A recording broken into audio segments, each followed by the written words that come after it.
The alarm clock buzzed at 4:15 a.m. Not that Clara needed it. She hadn't really slept. Again, Clara tiptoed to the bathroom, brushed her teeth, and splashed cold water on her face. Her reflection stared back at her, dark circles under her eyes, edges of her headscarf slipping, uniform already wrinkled. She smoothed it out anyway. People noticed every wrinkle on a black woman, especially one working behind the counter. By 5 o'clock, she was at Earl's Diner, a greasy little spot 2 blocks from the highway, where truckers stopped for eggs and coffee, and where the regulars came mostly to complain and tip poorly. "Morning, Clara," called out Jess, a younger white waitress with a high ponytail and acrylic nails. She got the lighter shift, breakfast. Clara got the cleanup after. "You got table 3. Again," Jess added, rolling her eyes. Of course it was table 3.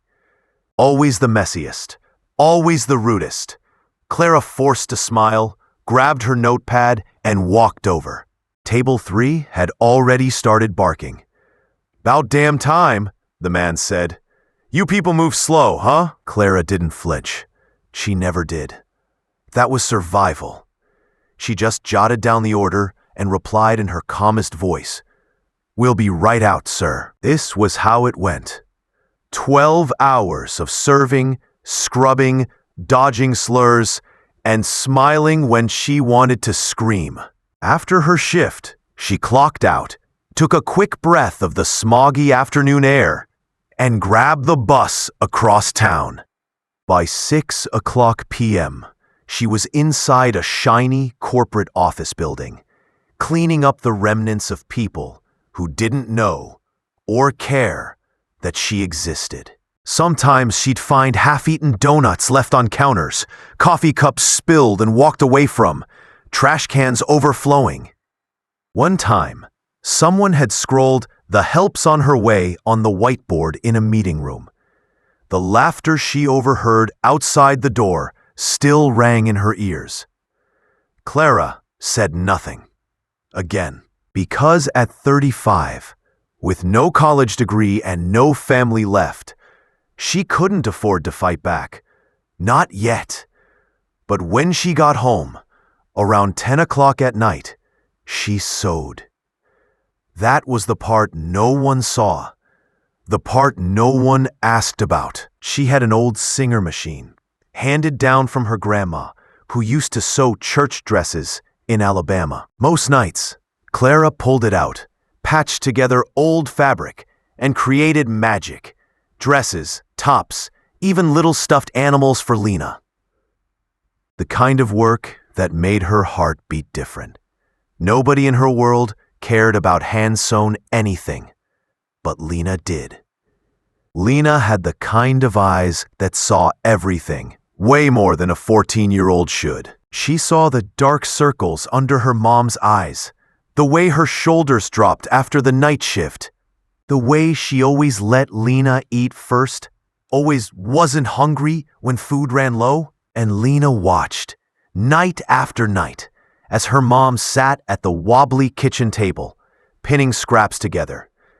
Her fingers worked fast, but gently, measuring, snipping, feeding cloth through that old machine that groaned and clicked like it had a mind of its own. One night, Lena climbed out of bed and stood at the doorway, holding her sketchbook. "Mom?" Clara looked up, startled. "Baby, what are you doing up?" "I was drawing," Lena said, stepping into the yellow kitchen light. "I made something." She flipped open her sketchpad. Inside were pencil sketches of dresses, bold patterns, layered textures, and one design that looked suspiciously like her mom's apron dress, but with added sparkle. Clara knelt down, smiling tiredly. "You made these?" Lena nodded. "Yes, Mom." Clara felt a lump rise in her throat. She couldn't speak for a moment. Instead, she pulled Lena close. "Go to bed, baby," she whispered. "We'll talk in the morning." But when Lena was gone, Clara stayed at that table until the sun came up, sewing through her tears. That night, Lena wrote something in her school journal. "My mom doesn't wear capes or fly, but she saves things. She saves scraps and turns them into dresses. She saves money even when there's nothing to save. She saves me. I want to be like her." On Sundays, Clara tried to sit on the porch and breathe. Just 30 minutes to herself, sewing in the sunlight, feeling human again. Her neighbor, Marge, a nosy retiree with silver hair and an acid tongue, always found a way to ruin it. One afternoon, Marge leaned over the railing with her little rat dog yapping at her feet and said, "Cute hobby. Not exactly a career, though." Clara didn't look up, just kept stitching. "Another day," she said. "Bet the government paid for that sewing machine. You people love free stuff." Clara smiled without teeth. "I paid for it with tips, the same kind you don't leave." Marge blinked, taken aback. Clara turned back to her work. She had better things to build. The apartment was falling apart. The plumbing gurgled like it was choking.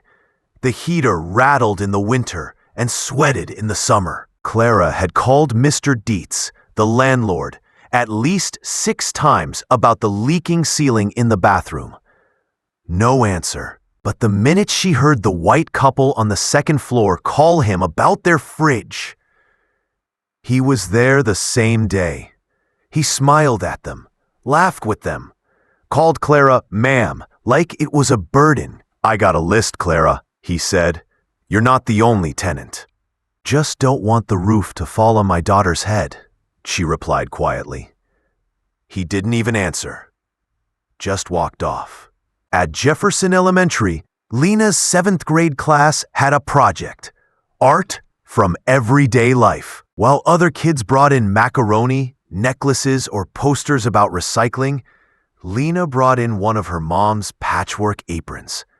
She stood at the front of the class, nerves jangling, but proud. "My mom sews after work, using scraps and old fabric.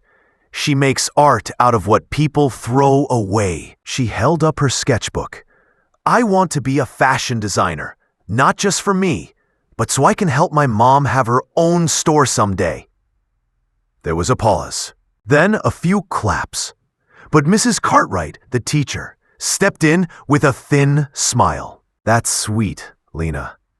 But maybe think about something with more structure, dear, like nursing or teaching." Lena's face fell. The class moved on. She didn't say a word on the bus home. That night, Clara found her curled up on the couch, sketchbook closed beside her. "What's wrong, baby?" Lena hesitated, then told her everything. Clara's eyes didn't change. She just sat beside her daughter, pulled her close, and said, "You don't need anyone to name your dream. Just start building it." Lena didn't reply. But the next day, she started sketching again. Clara had been sewing for years now.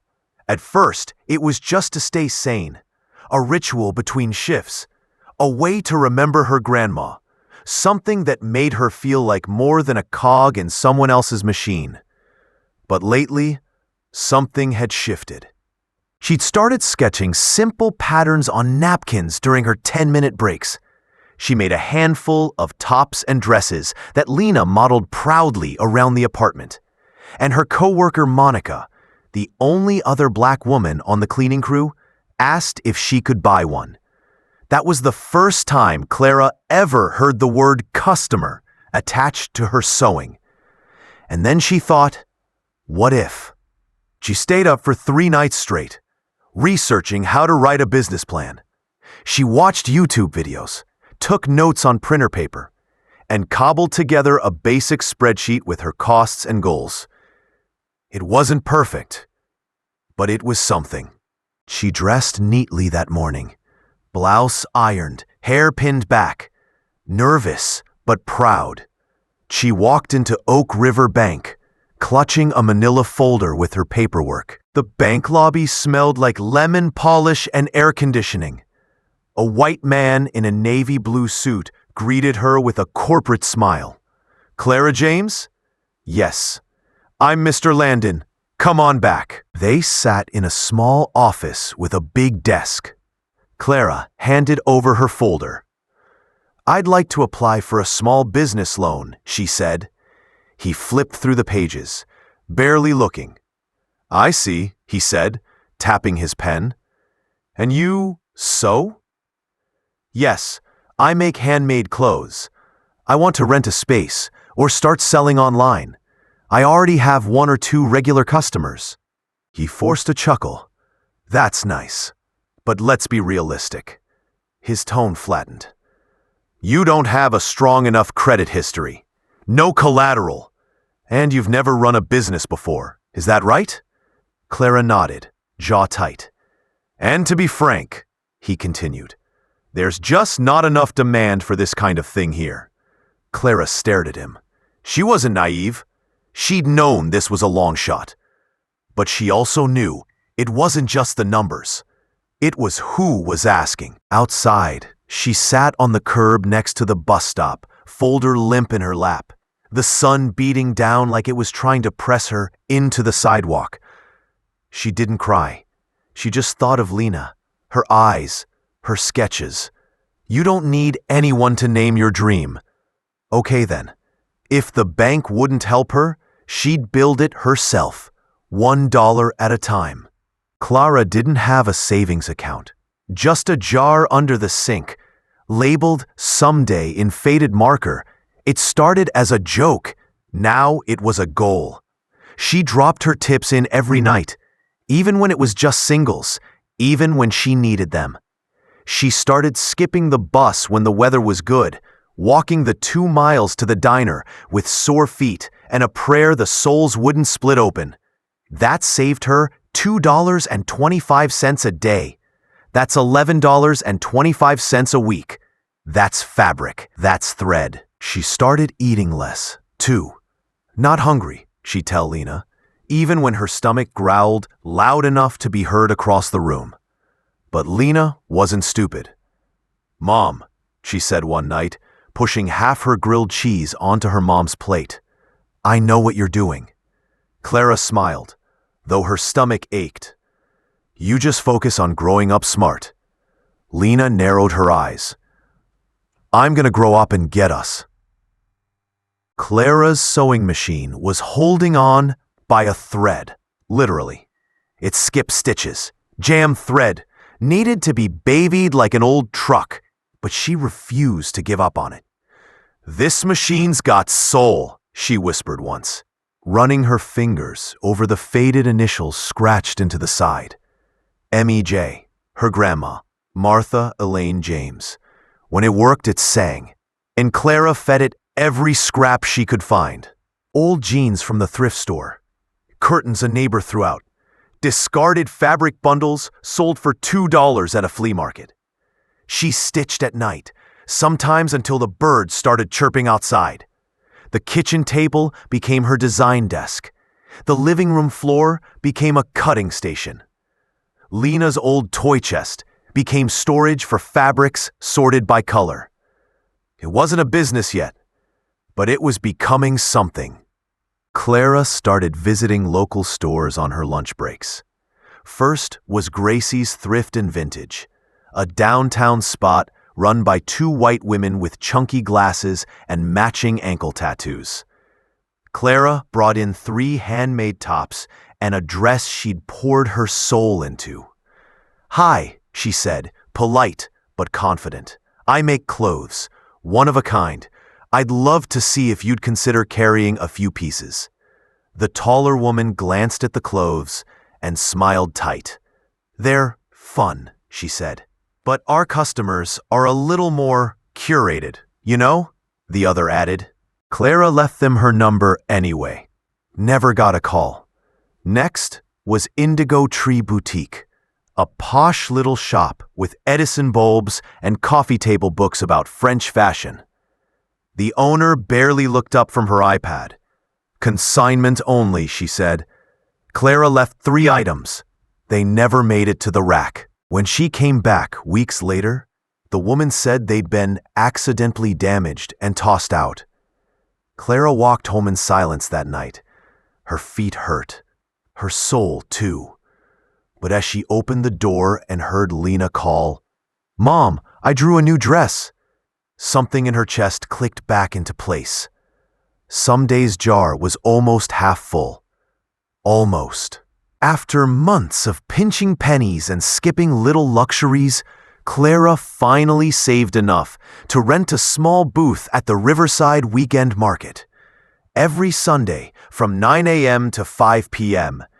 It wasn't easy juggling it all. She worked as a waitress Monday through Friday, then cleaned the office building late into Saturday night. By the time she dragged herself home, the last thing she wanted was to think about sewing or setting up a booth. But Sunday was their day. Early Sunday mornings, she and Lena packed up the carefully sewn clothes and handmade bags. The market was a short drive away, but Clara still felt the weight of the week in her legs and shoulders. Setting up the booth took a few hours, folding racks, arranging displays, and making sure everything looked inviting but simple. Lena helped where she could, arranging clothes and greeting the occasional passerby with a shy smile. Clara felt the sting of tiredness but pushed it aside. This was their chance. By 5 p.m., the market wound down. They packed up and headed home, exhausted but hopeful. It wasn't glamorous or easy, just hard work, one slow step at a time. Her booth sat between a lady selling crystal jewelry and a couple selling wooden cutting boards with corny sayings, like, "Chop it like it's hot." She smiled, greeted folks, offered compliments, tried not to take it personal when most people walked right past her. Some gave her a second glance, then avoided eye contact. One man said, "Nice stuff. You really made these?" "Every stitch," Clara answered. "Copied, right? Or Etsy knockoffs?" She clenched her jaw. "No, sir. I sew them, myself." He nodded like he didn't believe her and walked off. Lena watched it all, with her arms folded, tight-lipped and angry. "You want me to say something?" she whispered. Clara smiled. "No, baby. Just keep being my secret weapon." By 1 p.m., she'd sold one handbag to a woman who tried to haggle her down to $10. "Just exposure, sweetie," she'd said. Clara took the $10. Exposure don't pay bills, but neither did pride. By 4 p.m., Clara thought maybe the landlord was right. Maybe this was just a hobby, a poor woman's daydream. Then came the heels. Tammy Voss, an influencer who support local businesses, didn't walk so much as float. Tall, blonde, sunglasses too big for her face, and a phone glued to her hand. Clara didn't know who she was, but the other vendors noticed. "OMG," whispered the crystal lady. "That's Tammy Voss. She's got like 500,000 followers."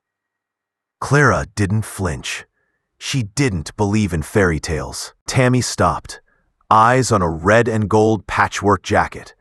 She picked it up, turned it over, ran her hand along the seams. "You made this?" she asked. "I did," Clara replied. Tammy tried it on. It fit like magic. She turned to Lena. "You her daughter?" Lena nodded, arms crossed like a bodyguard. "This your design?" "No, but I help with the colors." Tammy laughed. "Warm and real. I love it. I'll take it. Full price." She didn't ask for a discount. She didn't haggle. She handed over her card, asked about their social media, posed for a photo in the booth, and said, "This is stunning. Everyone go follow at CJDesigns_clothing. Support Black creators doing real work. These pieces have soul. She tapped her phone and posted it in real time. Clara blinked. Tanny smiled. Good luck, honey. I think you're about to need it. That night, back at home, Clara opened her Instagram. She had 112 followers that morning. By 10:42 p.m., she had 2,800. By midnight, 8,000. Orders started rolling in. DMs, comments. Do you ship? Can I pre-order? I need that patchwork jacket. Lena danced around the room like it was Christmas. Mama, you're going viral. She felt something crack open in her chest. Not fear, not hope. Something bigger. She didn't sleep that night. She just sewed. By the next weekend, Clara's phone felt like it might explode. Her DMs were overflowing. Not just likes and emojis, but real people. Black women from Detroit to Dallas, nurses, teachers, college girls, moms, all saying the same thing. Your work speaks to me. This reminds me of my grandma's quilted jacket. I've never seen fashion that looks like me. Clara shipped 6 orders that week, then 12, then 20. She used every spare second outside her shifts to sew, iron, package, and print shipping labels using a borrowed printer at the public library. Lena started helping too, taping boxes, organizing fabric by color, updating the little notepad Clara called her order book. Their kitchen became a warehouse, their living room a production line.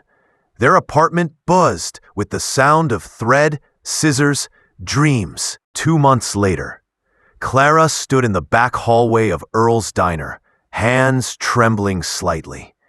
Jess was ranting about her boyfriend. The manager, Rick, was smoking out back like always. Clara took a deep breath, pulled off her apron, and folded it slowly. Hey, Rick. He turned, exhaling smoke. Yeah? I'm putting in my notice. 2 weeks. He blinked. You got something else lined up? Clara smiled, slow and full. Yeah, my own thing. He laughed. Well, good luck with that little side hustle. Clara nodded, picked up her bag, and said without looking back, I'll let you know if it ever dries up. She never set foot in Earl's again. 2 weeks later, she quit her night cleaning job too. She didn't tell them why. She didn't owe them that. One morning, Clara opened her inbox to see an email with the subject line, Let's Talk Business, Oak River Bank. It was from Mr. Landon, the same man who told her there's not enough demand. Now, he was saying things like, We're so impressed with your online presence. We'd love to revisit your financing needs. Let's partner to grow CJ Designs. Clara laughed. She drafted a reply. Thanks for your interest, but I no longer need your help. The world made space, I just had to build the table myself. She didn't even hit send.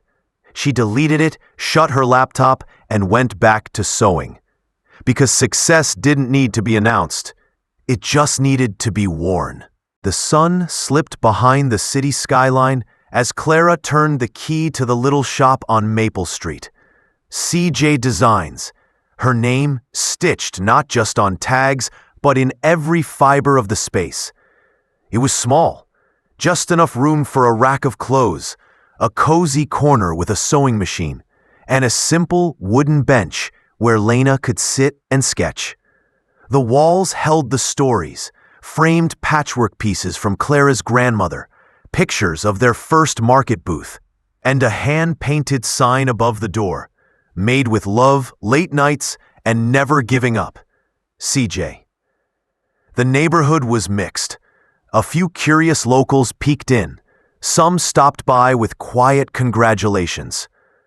Clara stood behind the counter, fingers nervously tracing the fabric of the newest dress. This wasn't just a business. It was the living, breathing proof of a dream clawed back from the edge. One afternoon, a little black girl, no older than Lena, wandered into the boutique with her mom. The girl's eyes widened as she touched the soft cotton dresses, the vibrant prints, and the hand-stitched details. "I want to design one day too," the mom whispered. Clara knelt beside the girl, smiling gently. "You don't need permission to create something beautiful," she said. "Just start." Lena watched from across the room, pencil in hand, already sketching their next chapter. After closing time, Clara and Lena sat in the shop's big front window, the city lights blinking awake behind them. Lena sketched quietly, lost in lines and colors. Clara stitched a small patch onto a jacket, humming softly.